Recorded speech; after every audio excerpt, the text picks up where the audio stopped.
Hi, boys and girls. Ready for a story? We're going to have a brand new author this week. And I have a picture. Paulette Borchers and Brenda Clark. She does the words. She does the pictures. The author and the illustrator. And they write books about Franklin the turtle. Have you read those books before? I really like them because they talk about all the people that live in the neighborhood, who make a neighborhood what it is, things that we need, people we need, and helpers we need. So notice the helpers in this book, because there are some. But I'm starting with Franklin's Halloween. I know Halloween was last weekend, but it's always hard when a holiday is past, and you have to wait a whole year for it to come again. So I thought we would start with Franklin's Halloween and enjoy this book. And it's by Paulette Borchers and Brenda Clark. And inside the cover of this book, they have a whole list of books about Franklin the turtle. And we're going to read some more this week and later this month. Here's the title page. Franklin's Halloween by Paulette Borchers and Brenda Clark.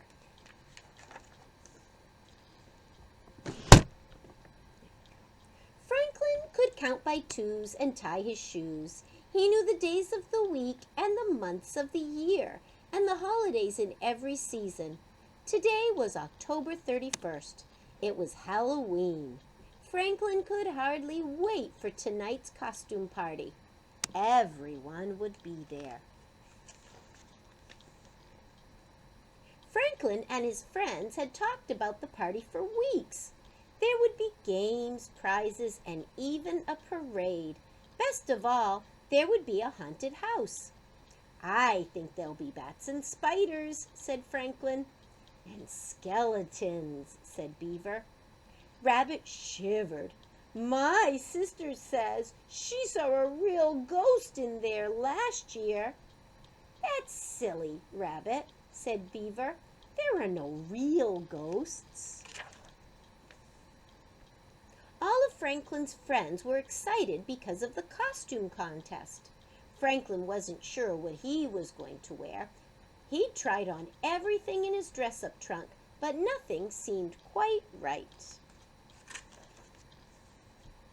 Beaver and Goose were keeping their costumes a secret.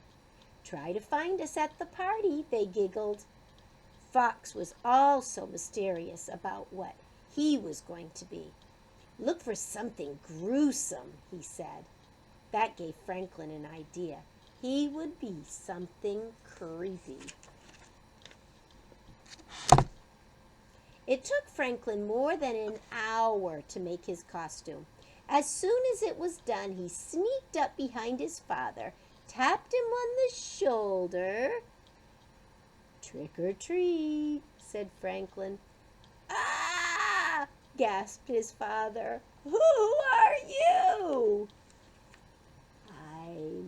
In his deepest, spookiest voice, Franklin answered, It's me, Frankenstein. On the way to town, Franklin tried to guess who was inside each costume.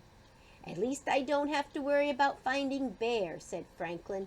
He is always a ghost. By the time Franklin and his parents arrived, the party had started. Franklin spotted a ghost at the apple bobbing and hurried toward him. Hello, Bear, Franklin said.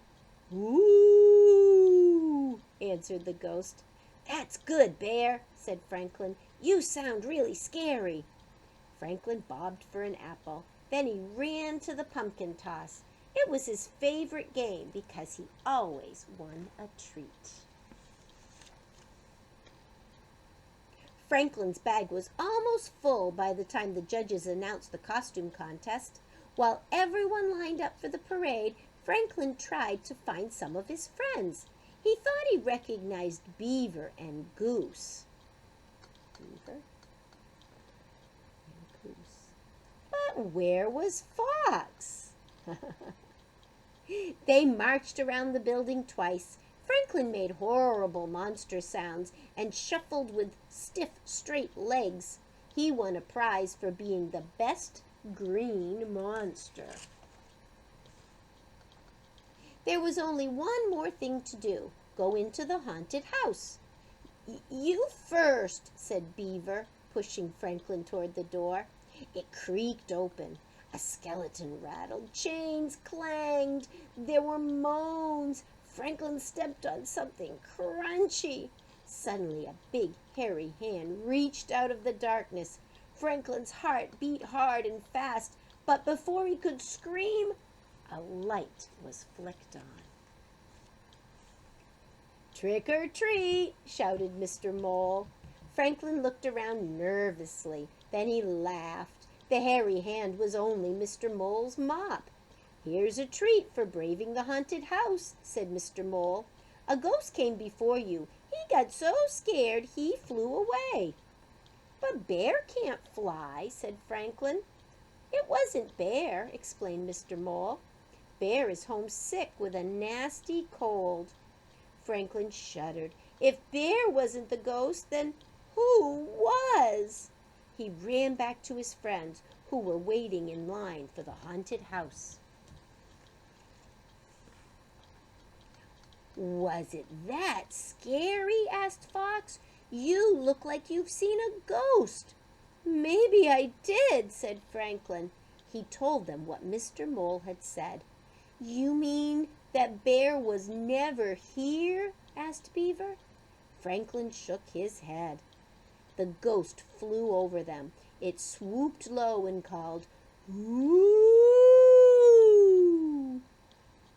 Rabbit twitched. "So what is white, says who, and flies?" "A real ghost!" answered Goose. "Run!" Franklin was about to follow when he saw a feather floating down.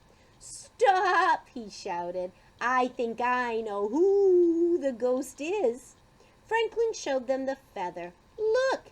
It must be Mr. Owl." Even Rabbit giggled when he realized the trick their teacher had played on them. By the end of the party, everyone's bag was full. "Poor Bear," said Raccoon. "No treats for him." "We could share our treats with Bear," suggested Franklin. All the friends agreed. They each put some treats into a bag. Then they walked to Bear's house and left the bag on the doorstep. "Trick and treat!" they shouted. On the way home, Franklin looked into his treat bag. "Goodness," said his mother, "you have enough there to last until next Halloween." "Maybe," said Franklin, sampling a few, but secretly he hoped the treats would last until the end of the week. Did you notice any community helpers in that story? Well, there was Mr. Owl. Mr. Owl was the teacher. People who work at a school are community helpers. Now, Mr. Mole was there too, and he made the haunted house. They didn't really say what Mr. Mole's job was in the community, but you know what? Anybody who helps like that, who makes a nice party for children or a parade, they're community helpers as well. And you know what I think? I think at the end, all of the characters, Rabbit and Beaver and Goose and Franklin, I think they ended up being community helpers too.